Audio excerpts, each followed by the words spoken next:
आजीविका ज्ञान में आप सभी का बहुत बहुत स्वागत है। जैसा कि मैंने पहले वीडियो में बताया था कि ग्राम संगठन बनने के बाद जो सीएलएफ बनता है उसकी पूरी डिटेल बताऊंगी पार्ट 3 के रूप में। तो आज हम पार्ट 3 की बात करने वाले हैं, सीएलएफ कैसे बनता है। तो आज हम उसी की बात करने वाले हैं। सबसे पहले स्वयं सहायता समूह, फिर ग्राम संगठन, उसके उसके साथ ही सीएलएफ यानी क्लस्टर लेवल फेडरेशन बनता है। तो इन दोनों की पूरी जानकारी मैं आप सभी को दे चुकी हूँ पार्ट 1 पार्ट 2 के रूप में। अब हम आज इस वीडियो में बात करने वाले हैं कि इसके बाद क्या करना है। समूह बन गया, ग्राम संगठन भी हमारे गांव में बन गया, अब आगे क्या किया जाएगा। अब सीएलएफ का गठन होगा, कैसे होगा, उसकी पूरी जानकारी आज इस वीडियो में पार्ट 3 के रूप में आज मैं आपको देने वाली हूँ। आम सभा, सामान्य सभा, कार्यकारिणी समिति, पदाधिकारी, ये सभी जैसे ग्राम संगठन में बनते हैं वैसे ही इसमें तीनों इसमें भी वही बनेंगे, पर ये कैसे बनेंगे इनकी अलग अलग आपको मैं अच्छे से समझाने वाली हूँ। तो पूरे वीडियो को अंत तक अच्छे से देखें। आप जो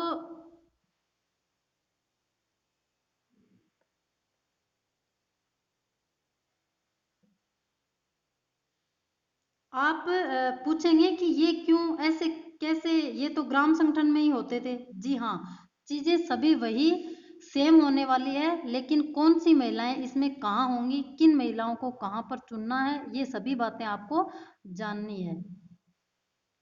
आम सभा, सामान्य सभा, कार्यकारिणी समिति, इसको ईसी बोलते हैं, पदाधिकारी, ओबी, जीबी, ये सब आप कहोगे कि यही तो आपने ग्राम संगठन में बताया था, तो सीएलएफ में नया क्या है, अलग क्या है। तो ये चीजें वही हैं, लेकिन इनमें डिफरेंस होता है, वो वही आज मैं आपको बताने वाली हूँ। जिस तरह से ग्राम संगठन बना था वैसे ही आपका सीएलएफ यानी क्लस्टर लेवल फेडरेशन भी बनेगा। तो जो आपके गांव में सीएलएफ का गठन करवाने के लिए जो पदाधिकारी आएंगे वो सीआरपी, सीआरपी को कम्युनिटी रिसोर्स पर्सन बोलते हैं। टीम की दीदियां आती है, वहीं आपके सीएलएफ का गठन करेंगी।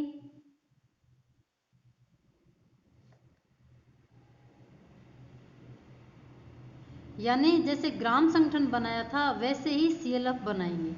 जो सीआरपी की दीदियां पहले आके जो ग्राम संगठन बनाया था वही आके अब सीएलएफ का भी गठन करेंगे। सबसे पहले तो आप ये जान लीजिए कि जो ग्राम संगठन है आपका वो गांव के समूह को मिलाकर बनता है, तथा सीएलएफ आपका ग्राम संगठनों को मिलाकर बनता है।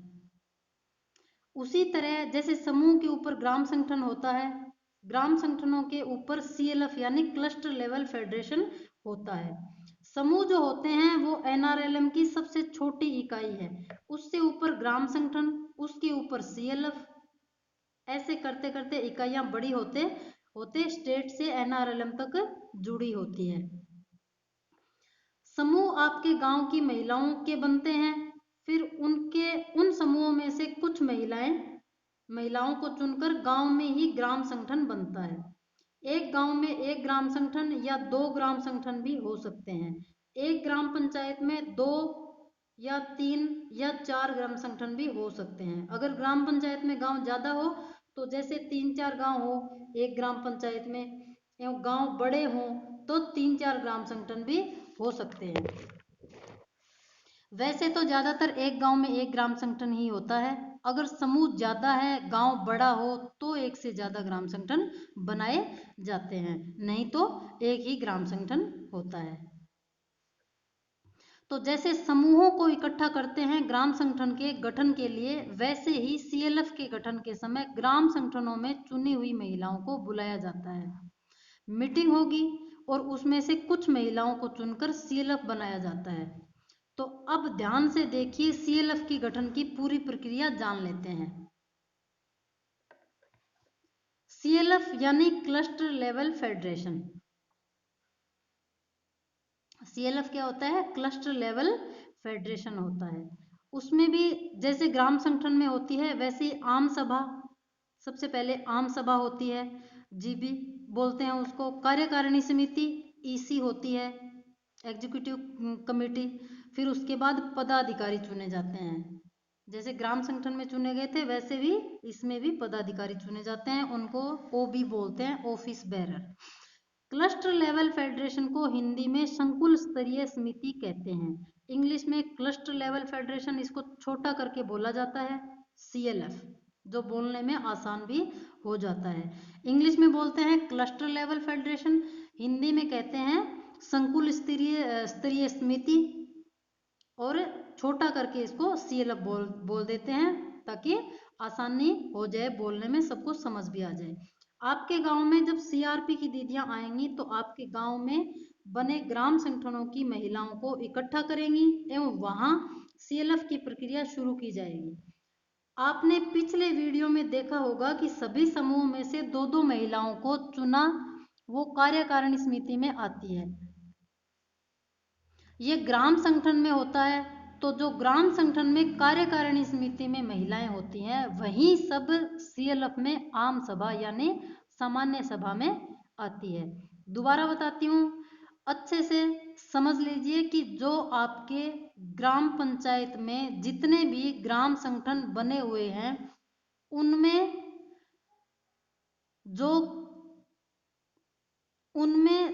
जो कार्यकारिणी समिति की महिलाएं चुनी जाती है वही सभी महिलाएं CLF की आम सभा यानी सामान्य सभा में इकट्ठी होती है।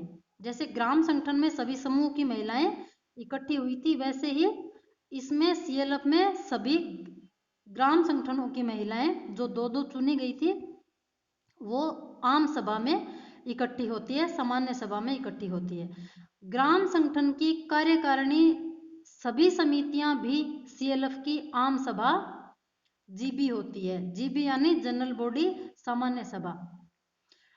ठीक यहां तक समझ आया कि ग्राम संगठन की कार्यकारिणी समिति को इकट्ठा किया जाता है, आम सभा हुई, फिर आम सभा में से CLF के लिए कार्यकारिणी समिति चुनी जाएगी। वैसे ही जैसे ग्राम संगठन की समितियां बनाने के लिए चुना गया था, आपको अच्छे से समझ आया होगा।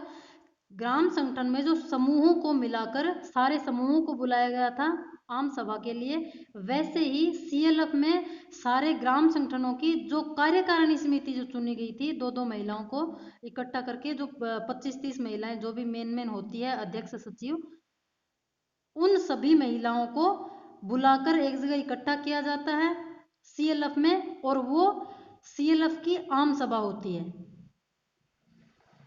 यानी ग्राम संगठन की पूरे कार्यकारिणी समिति CLF में आ गई। अब उन्हीं में से CLF की कार्यकारिणी समिति बनाई जाएगी, उन्हीं चुनी हुई महिलाओं में से CLF बनेगा।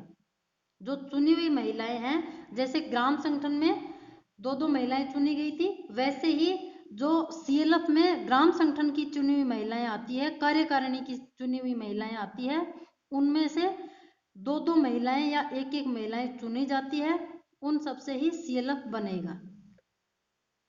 अब कौन कौन महिलाएं चुनी जाएंगी अगर ग्राम संगठन, अब बात करते हैं कि कौन कौन महिलाएं इसमें चुनी जाएंगी। अगर ग्राम संगठन की संख्या 15 तक है तो प्रत्येक ग्राम संगठन की अध्यक्ष सचिव को CLF की कार्यकारिणी समिति में रखा जाएगा। यानी अगर आपके आसपास के ग्राम संगठनों की संख्या, ग्राम संगठनों को मिलाकर उनकी संख्या 5 से 15 तक होती है तो उन ग्राम संगठनों की अध्यक्ष सचिव को कार्यकारिणी समिति में रखा जाएगा। जैसे ग्राम संगठन की कार्यकारिणी समिति बनी थी वैसे ही CLF की अब कार्यकारिणी समिति बन रही है। तो ग्राम संगठनों में से महिलाओं को चुना जाता है और 5 से 15 तक अगर संगठनों की संख्या है तो अध्यक्ष और सचिव को चुना जाता है, और अगर ये संख्या 15 से ऊपर ग्राम संगठनों की है, यानी 15, 16, 18, 20 या उससे अधिक ग्राम संगठनों की दीदियां इकट्ठी होती है तो वो अपने ग्राम संगठन की अध्यक्ष दीदी ही होंगी। 15 से अगर कम है तो अध्यक्ष और सचिव ग्राम संगठनों की दोनों होंगी, और अगर 15 से ज्यादा ग्राम संगठन एक जगह इकट्ठे हो रहे हैं CLF के लिए तो उसमें सिर्फ अध्यक्ष दीदियां ही चुनी जाएंगी। 16 से ज्यादा ग्राम संगठनों की संख्या होने पर कार्यकारिणी समिति के लिए सिर्फ एक महिला को ही चुना जाएगा, जो अपने गांव के ग्राम संगठन की अध्यक्ष है। समझ आया होगा आपको अच्छे से समझ लेना। 15 से कम ग्राम संगठन है तो दो दीदियां अध्यक्ष सचिव, और 15 से ज्यादा ग्राम संगठन सीएलएफ में इकट्ठे होते हैं तो एक महिला, वो भी ग्राम संगठन की अध्यक्ष। जितने भी ग्राम संगठन इकट्ठे होंगे उनमें से एक महिला, और वो भी अध्यक्ष, कार्यकारिणी समिति में चुनी जाती है। ऐसा करके सीएलएफ की कार्यकारिणी समिति बना दी जाती है। फिर इस कार्यकारिणी समिति में से 5 पदाधिकारी सीएलएफ में चुनते हैं, जैसे ग्राम संगठन में चुना था। जैसे सभी समूह की अध्यक्ष, सचिव और कोषाध्यक्ष मिलाकर समूहों से ग्राम संगठन में कार्यकारिणी समिति बनाई गई थी। वहां पे भी मैंने आपको बताया था कि 15 समूह, 10 समूह, 12 समूह, जितने भी समूह हैं उन सबसे अगर 10 समूह है और 3 महिलाएं चुनी गई तो 30 हो गई। वैसे ही अगर ग्राम संगठन 15 है तो अगर दो चुनेंगे 30 हो जाएंगी। और 15 से ज्यादा अगर ग्राम संगठन है, जैसे 15 से ज्यादा 20 ग्राम संगठन है तो 20 में से अगर दो चुनेंगे तो 40 हो जाएगी। और अगर 15 तक ग्राम संगठन है तो 15 से ज्यादा है तो एक चुनेंगे। जैसे 20 ग्राम संगठन है, 20 ग्राम संगठनों में से एक चुनेंगे तो 20 ही होंगी। और कम है 15 से तो फिर दो चुन सकते हैं, अध्यक्ष और सचिव, तो फिर इतनी ज्यादा नहीं होंगी, फिर वो बैलेंस बराबर ही हो जाता है, उसमें 20-25 होंगी। और अगर दो चुनेंगे 15 से कम है तो वो 20 से 25 महिलाएं ही रहती है। इतनी ही सीएलएफ के लिए या ग्राम संगठन के लिए जरूरत होती है कार्यकारिणी समिति में। जैसे ग्राम संगठन में चुनते हैं वैसे ही सीएलएफ में पदाधिकारी 5 चुने जाते हैं। अब ये कौन कौन से पद चुने जाते हैं सीएलएफ में भी? अध्यक्ष, उपाध्यक्ष, सचिव, कोषाध्यक्ष, उप सचिव, उप कोषाध्यक्ष। जैसे ग्राम संगठन में थे वैसे ही सीएलएफ में चुने जाते हैं। ये भी ग्राम संगठन की तरह ही ओबी यानी ऑफिस बेरर होते हैं। फिर ईसी यानी एग्जीक्यूटिव कमेटी होते हैं। जीबी यानी जनरल बॉडी होते हैं। जैसे ग्राम संगठन में होता है वैसे ही इसमें होता है, लेकिन इनको काम अलग अलग तरह से दिया जाता है। वो ग्राम संगठन के थे और ये सीएलएफ के हैं।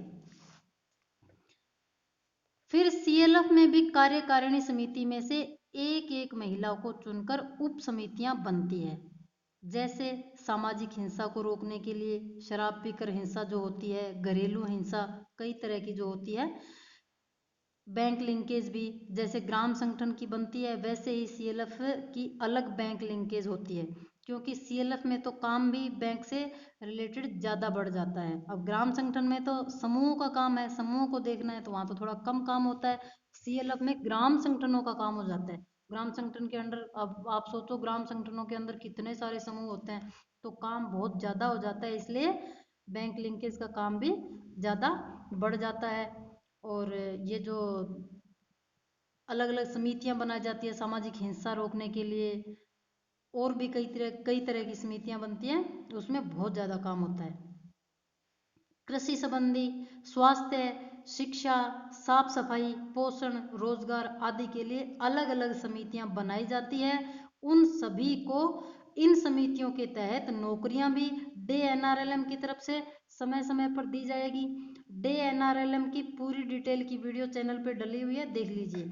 इस तरह से अपने सीएलएफ का गठन होता है। स्टेप बाय स्टेप आप ऊपर उठते जाते हैं, बड़े पदों पर पहुंचते जाते हैं रोजगार पाकर, और कई तरह के रोजगार सीएलएफ से जुड़कर आप कर सकती हैं। आशा करती हूँ मेरे द्वारा दी गई जानकारी अच्छे से समझ आ गई होगी। कुछ भी दिक्कत हो कमेंट करके पूछ सकते हैं। नेक्स्ट टाइम किसी दूसरे तरीके से भी समझाने की कोशिश करूंगी। वीडियो को लास्ट तक देखने के लिए बहुत बहुत धन्यवाद। पसंद आई हो तो लाइक जरूर कर दीजिए, चैनल को सब्सक्राइब भी कर लीजिए। आप सभी का बहुत बहुत धन्यवाद। भारत माता की जय।